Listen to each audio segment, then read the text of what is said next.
ज़िले कश्मीर कंदकोट कच्चे जे ॾुआरनि खिलाफ़ कामयाब ऑपरेशन खां पोइ SSP कश्मीर अमजद अमन शेख कच्चे में पहुची मुख़्तलिफ़ इलाइक़नि जो जाइज़ो वरितो।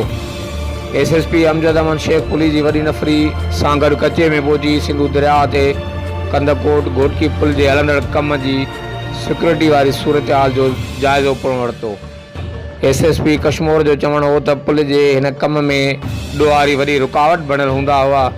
पुलिस जे कामयाब ऑपरेशन में कुछ ॾुआरनि जे ख़ात्मे बाद धाड़ेल राज खे कमज़ोर कयो वियो आहे। SSP कश्मीर कंदकोट अमजद अमन शेख जो वधीक चवणु हो त कच्चे जे तरफ़ पहिरियां पुलिस ऐं इलाइक़े वासियुनि जो अचणु वञणु हिकु वॾो चैलेंज हो। अमन जी बहाली लाइ अमन जे दुश्मन ख़िलाफ़ हर मुमकिन क़दम खंया विया आहिनि, जंहिंसां इलाइक़े जे अमन खे वॾी हथी मिली आहे। हर वक़्तु आगाह रहण लाइ ॾिसंदा रहो JTN वेब न्यूज़।